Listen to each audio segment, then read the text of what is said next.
ಭಾರತದ ಮಿಸೈಲ್ ದಾಳಿಗೆ ಪಾಕಿಸ್ತಾನ ಬೆಚ್ಚಿ ಬಿದ್ದಿದೆ. ಭಾರತದೊಂದಿಗೆ ನಾವು ಮಾತಾಡ್ತೇವೆ ನೋಡಿ, ರಕ್ಷಣಾ ಸಚಿವ, ಪಾಕ್ನ ರಕ್ಷಣಾ ಸಚಿವ ಏನು ಹೇಳ್ತಿದ್ದಾನೆ ಅಂತ. ಜೆಟ್ಟಿ ಬಿದ್ರೂ ಕೂಡ ಮೀಸೆ ಮಣ್ಣಾಗಿಲ್ಲ ಎಂಬಂತಿದೆ ಈ ಪಾಕ್ನ ವರಸೆ. ನಾವು ಪಾಕಿಸ್ತಾನಕ್ಕೆ, ನಾವು ಭಾರತಕ್ಕೆ ಪ್ರತ್ಯುತ್ತರವನ್ನ ಕೊಡ್ತೇವೆ. ಭಾರತ ದಾಳಿಯನ್ನ ಮಾಡಿದ್ರೆ ನಾವು ಯಾವ ತರ ದಾಳಿ ಮಾಡ್ಬೇಕು ಗೊತ್ತು, ನಮ್ಮ ಹತ್ರನೂ ಅಣ್ವಸ್ತ್ರಗಳಿದ್ದಾವೆ ಅಂತ ಹೇಳಿ ಬೆದರಿಸ್ತಾ ಇತ್ತು. ಬಟ್ ಈಗ ನೋಡಿ, ಪಾಕಿಸ್ತಾನದ ಬಂಡವಾಳ ಎಲ್ಲಿಗೆ ಬಂದು ನಿಂತ್ಕೊಂಡಿದೆ. ಭಾರತದೊಂದಿಗೆ ನಾವು ಮಾತನಾಡ್ತೇವೆ ಅಂತ ಹೇಳಿ ಖವಾಜಾ ಆಸಿಫ್ ಒಂದು ಮಾಹಿತಿಯನ್ನ ಕೊಟ್ಟಿದ್ದಾರೆ. ನಾವು ಮಾತಾಡ್ತೀವಿ, ಡಿಪ್ಲೊಮ್ಯಾಟಿಕ್ ಮಾತುಕತೆ ಮೂಲಕ, ರಾಜತಾಂತ್ರಿಕ ಮಾತುಕತೆ ಮೂಲಕ ನಾವು ಅದನ್ನ ಬಗೆಹರಿಸ್ಕೊಳ್ತೀವಿ ಅಂತ ಹೇಳಿ ಒಂದು ಮಾಹಿತಿಯನ್ನ ಪಾಕಿಸ್ತಾನದ ಸಚಿವ ಈಗ ಕೊಡ್ತಾ ಇರೋದು. ಮಿಸೈಲ್ ದಾಳಿ, ಜಸ್ಟ್ ಒಂದೇ ರಾತ್ರಿ ಆದಂತಹ ಮಿಸೈಲ್ ದಾಳಿ, ಇದಕ್ಕೇನೆ ನಾವು ಮಾತಾಡ್ತೀವಪ್ಪ, ನಾವು ಮಾತಾಡ್ತೀವಿ, ನಾವು ಏನಿದೆ ಬಗೆಹರಿಸ್ಕೊಳ್ತೀವಿ ಅಂತ ಹೇಳಿ ಯಾವ ರಕ್ಷಣಾ ಸಚಿವ ಒಂದು ಧಮಕಿಯನ್ನ ಹಾಕ್ತಾ ಇದ್ದ, ಖವಾಜಾ ಆಸಿಫ್ ಅನ್ನುವಂಥ ವ್ಯಕ್ತಿ, ನಾವು ಯಾವ ರೀತಿ ಪ್ರತ್ಯುತ್ತರ ಕೊಡಬೇಕು ನಾವು ಕೊಟ್ಟೇ ಕೊಡ್ತೀವಿ. ಪಾಕಿಸ್ತಾನ ಏನಾದರೂ ಅದಕ್ಕೊಂದು ಚೂರು ಚಿಕ್ಕ ಡ್ಯಾಮೇಜ್ ಆದರೂ ಕೂಡ ಇಡೀ ವಿಶ್ವದಲ್ಲೇ ಎಲ್ಲ ದೇಶಗಳು ಕೂಡ ಆ ಒಂದು ಪರಿಣಾಮವನ್ನು ಎದುರಿಸಬೇಕು, ನಾಶವಾಗುತ್ತೆ ಅಂತ ಹೇಳಿ ಒಂದು ಪ್ಲಾಟ್ಫಾರ್ಮ್ನಲ್ಲಿ, ಗ್ಲೋಬಲ್ ಪ್ಲಾಟ್ಫಾರ್ಮ್ನಲ್ಲಿ ಈತ ಒಂದು ಧಮಕಿಯನ್ನ ಹಾಕಿದ್ದ. ಆದರೆ ಇವತ್ತು ಆಪರೇಷನ್ ಸಿಂಧೂರನ್ನ ಭಾರತದ ಸೇನೆ ಕೈಗೊಂಡು ಯಾವ ರೀತಿ ಒಂದು ಪಾಕಿಸ್ತಾನಕ್ಕೆ ಒಂದು ಉತ್ತರವನ್ನ ಕೊಟ್ಟಿದೆ, ಆ ಒಂದೇ ರಾತ್ರಿಯ ದಾಳಿಗೆನೆ ಪಾಕಿಸ್ತಾನ ಛಿದ್ರ ಆಗಿದೆ, ಬೆಚ್ಚಿ ಬಿದ್ದಿದೆ. ಇನ್ನು ಪಾಕಿಸ್ತಾನದ 2 JF-17 ಯುದ್ಧ ವಿಮಾನಗಳು ಧ್ವಂಸವಾಗಿದೆ ಒಂದು ಏರ್ ಸ್ಟ್ರೈಕ್ ನಲ್ಲಿ. ಪಾಕಿಸ್ತಾನಕ್ಕೆ ಪಾಪ ತನ್ನ ಆಪ್ತ ಮಿತ್ರ ಚೀನಾ ಗಿಫ್ಟ್ ಆಗಿ ಕೊಟ್ಟಿದ್ದಂತಹ ಫೈಟರ್ ಜೆಟ್ಗಳು, ಇದನ್ನ ಅಂದ್ರೆ ಮೇಡ್ ಇನ್ ಚೈನಾ ಪ್ರಾಡಕ್ಟ್ ಅನ್ನ ಇಟ್ಕೊಂಡು ಪಾಕಿಸ್ತಾನ ದೌಲತ್ ತೋರಿಸ್ತಾ ಐತೆ, ನಮ್ಮನ್ನ ಏನೂ ಮಾಡಕ್ಕಾಗಲ್ಲ ಅಂತ ಹೇಳಿ ಆ 2 JF-17 ಯುದ್ಧ ವಿಮಾನವನ್ನ, ಪಾಕಿಸ್ತಾನದ ಯುದ್ಧ ವಿಮಾನವನ್ನ ಭಾರತೀಯ ವಾಯುಸೇನೆ ಧ್ವಂಸ ಮಾಡಿದೆ. ಮೇಡ್ ಇನ್ ಚೀನಾ ಪ್ರಾಡಕ್ಟ್ಗಳು ಲಿಮಿಟೆಡ್ ವಾರಂಟಿ ಅಷ್ಟೇ, ಗ್ಯಾರಂಟಿ ಇಲ್ಲ ಅದಕ್ಕೆ ಅನ್ನೋದನ್ನ ಮತ್ತೊಮ್ಮೆ ನಮ್ಮ ಭಾರತೀಯ ಸೇನೆ ಈ ರೀತಿಯಾಗಿ ಪ್ರೂವ್ ಮಾಡಿದೆ.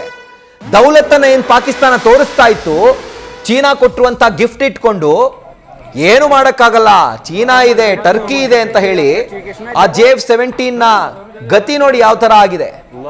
ರಫೇಲ್ ಮುಂದೆ ಅವರ ಮೇಡ್ ಇನ್ ಚೈನಾ ಪ್ರಾಡಕ್ಟ್ ಯಾವ ರೀತಿ ಪುಡಿ ಆಗಿದೆ ಅನ್ನೋದನ್ನ ಗಮನಿಸ್ತಾ ಇದ್ದೀರಿ. ಉಗ್ರರ ಸಂಹಾರಕ್ಕೆ ಭಾರತ ಸೇನೆ ರಫೇಲ್ನ ಬಳಸಿತ್ತು. ಆ ರಫೇಲ್ನ ಒಂದು ದಾಳಿಗೆ ಪಾಕಿಸ್ತಾನದ China gifted made in China product JF-17 ಪುಡಿ ಆಗಿರೋದನ್ನ ಗಮನಿಸ್ತಾ ಇದ್ದೀರಿ. ಒಂದಲ್ಲ 2 ಯುದ್ಧ ವಿಮಾನಗಳು, 2 ಫೈಟರ್ ಜೆಟ್ಗಳು, 2 ಫೈಟರ್ ಜೆಟ್ JF-17 ಫೈಟರ್ ಜೆಟ್ಗಳು ಇವತ್ತು ವಾಯುದಾಳಿ ಏನಾಯಿತು, ಏರ್ ಸ್ಟ್ರೈಕ್ ಏನಾಯಿತು, ಅದರಲ್ಲಿ ಪುಡಿ ಆಗಿದೆ.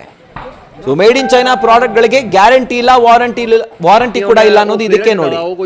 ಚೈನಾ ಕೊಟ್ಟಿದಂತ ಒಂದು ಗಿಫ್ಟ್ ಏನಿತ್ತು, ಭಿಕ್ಷೆ, ಬಹುಶಃ ಆ ಡೆಡ್ ಟ್ರಾಪ್ ಅಲ್ಲಿ ಯಾವ ರೀತಿ ಪಾಕಿಸ್ತಾನವನ್ನ ಸಿಲುಕಬೇಕೋ ಅದಕ್ಕೋಸ್ಕರ ಚೈನಾ ತುಂಬಾ ದೊಡ್ಡ ಗಿಫ್ಟ್ಗಳನ್ನ ಕೊಡ್ತು, ದೊಡ್ಡ ಶಸ್ತ್ರಾಸ್ತ್ರಗಳನ್ನ ಪೂರೈಕೆ ಮಾಡ್ತು ಪಾಕಿಸ್ತಾನದ ವಿಶ್ವಾಸವನ್ನ ಗಳಿಸೋದಕ್ಕೆ, ಪ್ರೀತಿಯನ್ನ ಗಳಿಸೋದಕ್ಕೆ. ಸೊ ಆ ಒಂದು ಗಿಫ್ಟ್ ನ ಒಂದು ದೃಶ್ಯವನ್ನ ಗಮನಿಸ್ತಾ ಇದ್ದೀರಿ, ಅದರ ಗತಿ ಏನಾಗಿದೆ ಅಂತ. ಬಹುಶಃ ಇಂಡಿಯಾದಲ್ಲಿ ಮಾರಾಟ ಮಾಡುವಂತ ಆಟಿಕೆಗಳು ಬಹುಶಃ ತುಂಬಾ ಜಾಸ್ತಿ ಕಾಲ ಬಾಳಿಕೆ ಬರುತ್ತೆ. ಪಾಕಿಸ್ತಾನಕ್ಕೆ ಚೀನಾ ಕೊಟ್ಟಂತ 2 JF-17 ಯುದ್ಧ ವಿಮಾನಗಳ ಸ್ಥಿತಿಯನ್ನ, ಅದರ ಪರಿಸ್ಥಿತಿಯನ್ನ ನೀವು ಗಮನಿಸ್ತಾ ಇದ್ದೀರಿ. ಪುಡಿ ಆಗಿದೆ, ಛಿದ್ರ ಆಗಿದೆ. ಸೊ ಇಂಥ ಆಟಿಕೆಗಳನ್ನ ಇಟ್ಕೊಂಡು ರಫೇಲ್ ಅನ್ನುವಂಥ ಒಂದು ಅತ್ಯಾಧುನಿಕ ಫೈಟರ್ ಜೆಟ್ ಹೊಂದಿರುವಂತಹ ಭಾರತದ ಮೇಲೆ ಪಾಕಿಸ್ತಾನ ಬಡಾಯಿ ಕೊಚ್ಕೊಳ್ತಾ ಇತ್ತು. ನಮ್ಮ ಹತ್ರ ಅಷ್ಟಿದೆ, ಅಣ್ವಸ್ತ್ರ ಇದೆ, F-16 ಇದೆ, JF-17 ಇದೆ, ಇದೆಲ್ಲವೂ ಕೂಡ ಅದರ ಸ್ಥಿತಿಗತಿ ನೋಡಿ ಯಾವ ತರ ಆಗಿದೆ ಅಂತ. ಪಾಕಿಸ್ತಾನದ ರಕ್ಷಣಾ ಸಚಿವರು ಅಷ್ಟೆಲ್ಲ ಪಾಪ ಬಡಾಯಿ ಕೊಚ್ಕೊಳ್ತಾ ಇದ್ರು, ಬೊಬ್ಬೆ ಹೊಡ್ಕೊಳ್ತಾ ಇದ್ರು. ಏನು ಮಾಡಕ್ಕಾಗಲ್ಲ, ಪಾಕಿಸ್ತಾನ ಕೂಡ ರಿಟಾಲಿಯೇಟ್ ಮಾಡುತ್ತೆ, ನಮ್ಮ ಹತ್ರನೂ ಪಡೆಗಳಿದ್ದಾವೆ, ನಾವು ಕೂಡ ತಕ್ಕ ಪ್ರತ್ಯುತ್ತರವನ್ನ ಕೊಡ್ತೀವಿ ಅಂತ ಹೇಳಿ. ಬಟ್ ಈಗ ಒಂದೇ ರಾತ್ರಿ, ಇನ್ಫ್ಯಾಕ್ಟ್ ರಾತ್ರಿನೂ ಅಲ್ಲ, ಕೇವಲ 2 ಗಂಟೆಯ ಏರ್ ಸ್ಟ್ರೈಕ್ಗೆನೆ ವಿಲ ಅಂತ ಒದ್ದಾಡ್ತಾ ಇದೆ ಪಾಕಿಸ್ತಾನ. ರಕ್ಷಣಾ ಸಚಿವರು ಮಾತುಕತೆ ಮೂಲಕ ಬಗೆಹರಿಸಿಕೊಳ್ಳೋಣ ಬನ್ನಿ ಅಂತ ಹೇಳಿ ಭಾರತಕ್ಕೆ ಈಗ ಒಂದು ಕರೆಯನ್ನ ಕೊಡ್ತಾ ಇದ್ದಾರೆ. ಬಟ್ ರಕ್ತಕ್ಕೆ ರಕ್ತನೇ ಪ್ರತೀಕಾರ. ಯಾವ ಅಮಾಯಕ ಭಾರತೀಯರು ಏಪ್ರಿಲ್ 27ರಂದು ಸಾವನ್ನಪ್ಪಿದ್ರು, 26 ಅಮಾಯಕ ಭಾರತೀಯ ನಾಗರಿಕರು, ಆ ಅಮಾಯಕರ ಸಾವಿಗೆ ಇವತ್ತು ರಾತ್ರಿ ಆಪರೇಷನ್ ಸಿಂಧೂರ್ ಮೂಲಕ, ಆಪರೇಷನ್ ಸಿಂಧೂರ್ ಅನ್ನುವಂತಹ ಹೆಸರಿನ ಮೂಲಕ ಭಾರತ ಇವತ್ತು ಪ್ರತೀಕಾರವನ್ನ ತೀರಿಸಿಕೊಂಡಿದೆ. ಭಾರತ ಯಾವ ರೀತಿ ತನ್ನ ನಾಗರಿಕರನ್ನ ಕೆಣಕಿದ್ರೆ, ನನ್ನ ಸೀಮೆಯನ್ನ ದಾಟಿ ನೀನು ಬಂದ್ರೆ ನಾನು ನಿನಗೆ ಯಾವ ತರ ಪಾಠ ಕಲಿಸ್ತೀನಿ ಅನ್ನುವಂತ ಒಂದು ಚಿಕ್ಕ ಸ್ಯಾಂಪಲ್ ಅನ್ನ ಇವತ್ತು ಭಾರತ ತೋರಿಸ್ಕೊಟ್ಟಿದೆ. ಇದು ಜಸ್ಟ್ ಏರ್ ಸ್ಟ್ರೈಕ್ ಜೊತೆಗೆ ಮಿಸೈಲ್ಗಳ ದಾಳಿ ಅಷ್ಟೇ.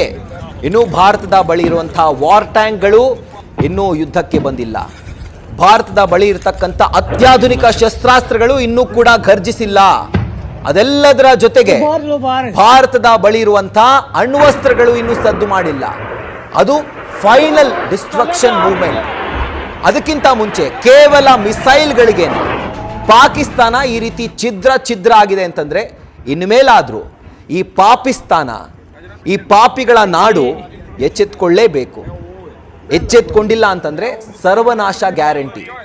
ಆ ಸರ್ವನಾಶ ಬೇರೆ ಯಾವುದೋ ದೇಶದಿಂದ ಅಲ್ಲ, ಖುದ್ದಾಗಿ ಯಾವ ನೆಲದಿಂದ ವಿಭಜನೆಯಾಗಿ ರಾಷ್ಟ್ರ ಆಗಿ ಈಗ ತಾನು ನಿನ್ನನ್ನೇ ಸೋಲಿಸ್ತೀನಿ ಅನ್ನುವಂತ ಅಹಮಿಂದ ಮೆರಿತಾ ಇದೆ. ಆ ಒಂದು ಅಹಂನನ್ನ ಹುಟ್ಟಡಗಿಸುವಂತ ಕೆಲಸವನ್ನ, ನಾಶ ಮಾಡುವಂತ ಕೆಲಸವನ್ನ ಖುದ್ದಾಗಿ ಭಾರತನೇ ಮಾಡುತ್ತೆ.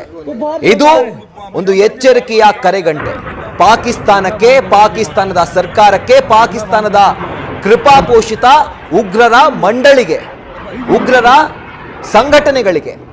ಇನ್ನು ಮೇಲೇನಾದ್ರೂ ಭಾರತದ ತಂಟೆಗೆ ಬಂದ್ರೆ ಆಪರೇಷನ್ ಸಿಂಧೂರ ಜಸ್ಟ್ ಒಂದು ಬಿಗಿನಿಂಗ್ ಅಷ್ಟೇ, ಇದು ಎಂಡ್ ಅಲ್ಲ. ಅಂಡ್ ಈ ಒಂದು ಕಾರ್ಯಾಚರಣೆ ಇಲ್ಲಿಗೆ ಅಂತ್ಯ ಆಯಿತು ಅಂತ ಕೂಡ ಇಲ್ಲ. ಯಾವುದೇ ಅಧಿಕೃತ ಮಾಹಿತಿ ಭಾರತೀಯ ಸೇನೆಯಿಂದ ಬಂದಿಲ್ಲ. ಈ ಕಾರ್ಯಾಚರಣೆ ಇವತ್ತು ಮುಂದುವರಿಬಹುದು, ಮುಂದುವರಿಯದೇನೂ ಇರಬಹುದು. ಅದಕ್ಕೆ ಅಧಿಕೃತವಾದಂತಹ ಮಾಹಿತಿ ಭಾರತೀಯ ಸೇನಾ ಮೂಲಗಳಿಂದಾನೇ ಬರಬೇಕು, ರಕ್ಷಣಾ ಸಚಿವಾಲಯದಿಂದಾನೇ ಬರಬೇಕು. ಯಾವ ರೀತಿ ಜೈ ಹಿಂದ್, ಭಾರತ್ ಮಾತಾ ಕಿ ಜೈ ಅನ್ನುವಂತಹ ಒಂದು ಸ್ಟೇಟಸ್ ಅನ್ನ, ಒಂದು ಟ್ವೀಟ್ ಅನ್ನ ರಕ್ಷಣಾ ಸಚಿವರು ಭಾರತೀಯ ಸೇನೆ ಮಾಡ್ತು, ಅದೇ ತರ ಅವರೇ ಅದರ ಬಗ್ಗೆ ಅಧಿಕೃತ ಮಾಹಿತಿಯನ್ನ ಕೊಡಬೇಕು. ಪಾಕಿಸ್ತಾನದ ದಾಳಿಯ ಬಳಿಕ ಭಾರತದಲ್ಲೂ ಕೂಡ ಕಟ್ಟೆಚ್ಚರವನ್ನು ವಹಿಸಲಾಗಿದೆ. ಪಾಕಿಸ್ತಾನದಿಂದ ಕೂಡ ಒಂದು ಪ್ರತಿದಾಳಿ ಆಗಬಹುದು. ಈ ರೀತಿಯಾಗಿ ಒಂದು ಅಲರ್ಟ್ ಆಗಿರೋದಕ್ಕೆ S-400 ಟ್ರಯಂಫ್ ಏರ್ ಸಿಸ್ಟಮ್ ಇದನ್ನ ನಮ್ಮ ಭಾರತೀಯ ಸೇನೆ ಅಳವಡಿಸಿಕೊಂಡಿದೆ. ಸೊ ರಷ್ಯಾದಿಂದ 40,000 ಕೋಟಿಗೆ S-400 ಸಿಸ್ಟಮ್ ಅನ್ನ ಭಾರತ ಖರೀದಿ ಮಾಡಿತ್ತು. ಅಂಡ್ ಇದನ್ನ ಈಗ ಇನ್ಸ್ಟಾಲ್ ಮಾಡಿದೆ ಭಾರತ, ಕಟ್ಟೆಚ್ಚರವನ್ನು ವಹಿಸಿದೆ. ಪ್ರಿಕಾಷನ್ ಖಂಡಿತವಾಗ್ಲೂ ಹೌದು, ಬೇಕೇ ಬೇಕು. ಈ ಒಂದು ಟೈಮ್ನಲ್ಲಿ ಡೀಟೇಲ್ಸ್ ಅನ್ನ ಕೊಡ್ತಾರೆ ನಮ್ಮ ಪ್ರತಿನಿಧಿ Chandramohan. S-400 Triumf air defence system ಈಗ ಆಕ್ಟಿವ್ ಆಗಿದೆ ನಮ್ಮ ಭಾರತದ LOC ನಲ್ಲಿ. ಸೊ ಇದರ ಒಂದು ಕಾರ್ಯ ಏನು, ಯಾವ ರೀತಿ ಇದು ಕೆಲಸವನ್ನ ಮಾಡುತ್ತೆ, ಡೀಟೇಲ್ಸ್ ಕೂಡ ಹಾಗಿದ್ರೆ. ಹೌದು ರಾಹುಲ್, ಈಗ ಭಾರತ ಯಶಸ್ವಿಯಾಗಿ ಪಾಕಿಸ್ತಾನ ಮತ್ತು ಪಾಕ್ ಆಕ್ರಮಿತ ಕಾಶ್ಮೀರದ 9 ಸ್ಥಳಗಳ ಮೇಲೆ ಏರ್ ಸ್ಟ್ರೈಕ್ ಅನ್ನು ನಡೆಸಿದೆ. ಏರ್ ಸ್ಟ್ರೈಕ್ ನ ಮೂಲಕ ಉಗ್ರಗಾಮಿಗಳ ನೆಲೆಗಳನ್ನ, ಸೇನಾ ಶಿಬಿರಗಳನ್ನ ಮತ್ತು ಉಗ್ರರ ಹೆಡ್ ಕ್ವಾರ್ಟರ್ ಗಳನ್ನ ಸಂಪೂರ್ಣವಾಗಿ ಧ್ವಂಸ ಮಾಡುವಂತ ಕೆಲಸವನ್ನ ಮಾಡಿದೆ. ಮುಖ್ಯವಾಗಿ ಲಷ್ಕರ್ ಇ ತೊಯ್ಬಾ ಮತ್ತು ಜೈಷ್ ಇ ಮೊಹಮ್ಮದ್ ನ ಹೆಡ್ ಕ್ವಾರ್ಟರ್ ಗಳು ಎಲ್ಲೆಲ್ಲಿದ್ವು ಅಲ್ಲೇನೆ ನಿರ್ದಿಷ್ಟವಾದಂತಹ ದಾಳಿಯನ್ನ ನಡೆಸಲಾಗಿದೆ. ಪ್ರಿಸೈಸ್ ಸ್ಟ್ರೈಕ್ ಅನ್ನ ನಡೆಸಿ ಆ ಸ್ಥಳಗಳನ್ನ ಧ್ವಂಸ ಮಾಡಲಾಗಿದೆ. ಲಷ್ಕರ್ ಇ ತೊಯ್ಬಾದ ಹೆಡ್ ಕ್ವಾರ್ಟರ್ ಅಂದ್ರೆ ಮುರ್ದಿಕೆ, ಲಾಹೋರ್ನಿಂದ 30 ಕಿಲೋಮೀಟರ್ ದೂರದಲ್ಲಿರುವಂತಹ ಸ್ಥಳ. ಹಫೀಜ್ ಸಯೀದ್ ನ ಸಂಘಟನೆ ಆದಂತಹ ಲಷ್ಕರ್ ಇ ತೊಯ್ಬಾದ ಹೆಡ್ ಕ್ವಾರ್ಟರ್ ಮುರ್ದಿಕೆ. ಈತ 2008ರ ಮುಂಬೈ ದಾಳಿಯ ಮಾಸ್ಟರ್ ಮೈಂಡ್. ಆ ಒಂದು ಮುರ್ದಿಕೆ ಮೇಲೆ ದಾಳಿಯನ್ನ ಮಾಡಿ ಲಷ್ಕರ್ ಇ ತೊಯ್ಬಾದ ಹೆಡ್ ಕ್ವಾರ್ಟರ್ ನ ಧ್ವಂಸ ಮಾಡಲಾಗಿದೆ. ಅದೇ ರೀತಿ ಜೈಷ್ ಇ ಮೊಹಮ್ಮದ್ ನ ಹೆಡ್ ಕ್ವಾರ್ಟರ್ ಅಂದ್ರೆ ಬವಾಲ್ಪುರ್ ನಲ್ಲಿರ್ತಕ್ಕಂತಹ ಮದ್ರಾಸಾಗಳು, ಇದನ್ನು ಕೂಡ ಈ ಬವಾಲ್ಪುರ್ ಮೇಲೂ ಕೂಡ ಇವತ್ತು ಏರ್ ಸ್ಟ್ರೈಕ್ ಅನ್ನು ನಡೆಸಿ ಸಂಪೂರ್ಣವಾಗಿ ಧ್ವಂಸ ಮಾಡುವಂತ ಕೆಲಸವನ್ನ ಭಾರತದ ವಾಯುಪಡೆಗಳು ಮಾಡಿವೆ. ಇದರಿಂದಾಗಿ ಈಗ ಪಾಕಿಸ್ತಾನದ ವಾಯುಪಡೆ ಮತ್ತು ಪಾಕಿಸ್ತಾನದ ಸೇನೆ ಭಾರತದ ಮೇಲೆ ಪ್ರತಿ ದಾಳಿಯನ್ನು ನಡೆಸತಕ್ಕಂತಹ ಸಾಧ್ಯತೆ ಕೂಡ ಈಗ ಹೆಚ್ಚಾಗಿದೆ.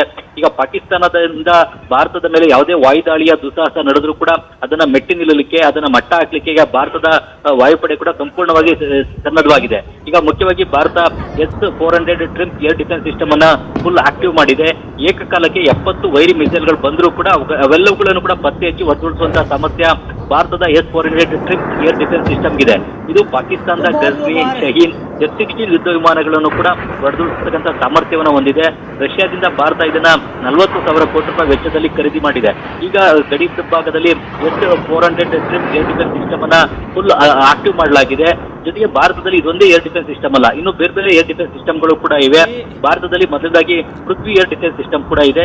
ಪೃಥ್ವಿ ಏರ್ ಡಿಫೆನ್ಸ್ ಸಿಸ್ಟಮ್ ಭೂಮಿಯ ವಲಯದಲ್ಲಿ ಬರ್ತಕ್ಕಂತಹ ಯಾವುದೇ ಶತ್ರು ರಾಷ್ಟ್ರದ ಮಿಸೈಲ್ ಆದ್ರೂ ಸರಿನೇ ಅದನ್ನ ಪತ್ತೆ ಹಚ್ಚಿ ಮೊದಲಾಗಿ ಹೊಡೆದುರುಳಿಸುತ್ತೆ. ಅದಾದ ಬಳಿಕ ಭಾರತದಲ್ಲಿ ಸ್ವದೇಶಿ ಅಡ್ವಾನ್ಸ್ ಏರ್ ಡಿಫೆನ್ಸ್ ಸಿಸ್ಟಮ್ ಕೂಡ ಇದೆ. ಇದು ಕೂಡ ವೈರಿ ರಾಷ್ಟ್ರಗಳ ಮಿಸೈಲ್ ಗಳನ್ನ ಪತ್ತೆ ಹಚ್ಚಿ ಹೊಡೆದುರುಳಿಸುತ್ತೆ. ಯಾವುದೇ ಕ್ರೂಸಿ ಮಿಸೈಲ್ ಆಗ್ಬೋದು, ಬ್ಯಾಲಿಸ್ಟಿಕ್ ಮಿಸೈಲ್ ಗಳಾಗ್ಬೋದು, ಅವೆಲ್ಲವುಗಳನ್ನು ಕೂಡ ಪತ್ತೆ ಹಚ್ಚಿ ಹೊಡೆದುರುಳಿಸುವಂತಹ ಸಾಮರ್ಥ್ಯ ಭಾರತದ ಏರ್ ಡಿಫೆನ್ಸ್ ಸಿಸ್ಟಮ್ ಇದೆ. ಇದಾದ ಬಳಿಕ ಆಕಾಶ್ ಏರ್ ಡಿಫೆನ್ಸ್ ಸಿಸ್ಟಮ್ ಕೂಡ ಇದೆ. ಇದು ಶತ್ರು ರಾಷ್ಟ್ರಗಳ ಮಿಸೈಲ್ ಗಳನ್ನ 250 ಕಿಲೋಮೀಟರ್ ದೂರದಲ್ಲೇ ಪತ್ತೆ ಹಚ್ಚಿ ಹೊಡೆದುರುಳಿಸುತ್ತೆ. ಹೀಗಾಗಿ ಪಾಕಿಸ್ತಾನದ ಯಾವುದೇ ಮಿಸೈಲ್ ಗಳಾಗ್ಬೋದು 250 ಕಿಲೋಮೀಟರ್ ದೂರದಲ್ಲಿದ್ದಾಗಲೇ ಅವುಗಳನ್ನ ನಮ್ಮ ಏರ್ ಡಿಫೆನ್ಸ್ ಸಿಸ್ಟಮ್ಗಳು ಪತ್ತೆ ಹಚ್ಚಿ ಹೊಡೆದುರುಳಿಸ್ತವೆ. ಹಾಗಾಗಿ ಪಾಕಿಸ್ತಾನದ ಮಿಸೈಲ್ಗಳು ಭಾರತದ ಭೂಭಾಗದೊಳಗಡೆ ಬರ್ಲಿಕ್ಕೆ ಅವಕಾಶವನ್ನೇ ಕೊಡೋದಿಲ್ಲ. ಈಗ ಇಸ್ರೇಲ್ ದೇಶದಲ್ಲೂ ಕೂಡ ನಾವು ನೋಡಿದ್ವಿ, ಇಸ್ರೇಲ್ ದೇಶಕ್ಕೆ ತನ್ನದೇ ಆದಂತಹ ಐರನ್ ಡೋಮ್ ಸಿಸ್ಟಮ್ ಇದೆ. ಈ ಐರನ್ ಡೋಮ್ ಸಿಸ್ಟಮ್ ಶತ್ರು ರಾಷ್ಟ್ರದ ಮಿಸೈಲ್ ಗಳನ್ನ ಹೊಡೆದುರುಳಿಸುತ್ತೆ. ಅದೇ ರೀತಿಯಾಗಿ ಭಾರತದಲ್ಲೂ ಕೂಡ ಈ ಎಲ್ಲ ಏರ್ ಡಿಫೆನ್ಸ್ ಸಿಸ್ಟಮ್ಗಳು ಕೂಡ ಶತ್ರು ರಾಷ್ಟ್ರಗಳ ಎಷ್ಟೇ ಮಿಸೈಲ್ಗಳು ಬಂದರೂ ಕೂಡ ಅವುಗಳನ್ನ ಏಕಕಾಲಕ್ಕೆ ಹೊಡೆದುರುಳಿಸತಕ್ಕಂಥ ಸಾಮರ್ಥ್ಯ ಇದೆ. ಇವುಗಳು ಭಾರತದ ವಾಯು ಪ್ರದೇಶಕ್ಕೆ, ಭಾರತದ ಭೂ ಪ್ರದೇಶಕ್ಕೆ ಸಂಪೂರ್ಣವಾದಂತಹ ರಕ್ಷಣೆಯನ್ನ ಕೊಡ್ತವೆ. ಇವತ್ತು ಈಗ ಮಧ್ಯರಾತ್ರಿ ಕೂಡ ಪಾಕಿಸ್ತಾನದ ಒಂದು F-16 ಯುದ್ಧ ವಿಮಾನವನ್ನು ಹೊಡೆದುರುಳಿಸಲಾಗಿದೆ. ಇದನ್ನು ಹೊಡೆದುರುಳಿಸಿರೋದು ಭಾರತದ Akash air defence system. Akash air defence system ನ ಮೂಲಕ ಪಾಕಿಸ್ತಾನದ ಬತ್ತಳಿಕೆ ಇರತಕ್ಕಂಥ ಪ್ರಮುಖ ಅಸ್ತ್ರ ಅಂದ್ರೆ F-16 ಯುದ್ಧ ವಿಮಾನ. ಇದನ್ನ ಅಮೆರಿಕದಿಂದ ಪಾಕಿಸ್ತಾನ ಪಡ್ಕೊಂಡಿದೆ. ಆ F-16 ಯುದ್ಧ ವಿಮಾನವನ್ನು ಪಡ್ಕೊಂಡಿರೋದು ಕೂಡ ಭಯೋತ್ಪಾದಕರ ವಿರುದ್ಧದ ದಾಳಿಗೆ, ಭಯೋತ್ಪಾದನೆಯನ್ನ ಮಟ್ಟ ಹಾಕ್ಲಿಕ್ಕೆ, ಅದನ್ನ ಬೇರೆ ಯಾವುದೇ ರಾಷ್ಟ್ರದ ವಿರುದ್ಧ ಬಳಸೋಂಗಿಲ್ಲ ಅಂತ ಹೇಳಿ ಕಂಡೀಷನ್ ಅನ್ನ ಹಾಕಿ ಅಮೆರಿಕ ಪಾಕಿಸ್ತಾನಕ್ಕೆ ಕೊಟ್ಟಿದೆ. ಆದ್ರೆ ಆ F-16 ಯುದ್ಧ ವಿಮಾನವನ್ನ ಭಾರತದ ವಿರುದ್ಧ ಬಳಕೆಯನ್ನ ಮಾಡಿತ್ತು. ಅದು ಬರ್ತಾ ಇದ್ದಂತೆ ಆ ಒಂದು F-16 ಯುದ್ಧ ವಿಮಾನವನ್ನು ಕೂಡ ಆಕಾಶ್ ಏರ್ ಡಿಫೆನ್ಸ್ ಸಿಸ್ಟಮ್ ಹೊಡೆದುರುಳಿಸಿದೆ.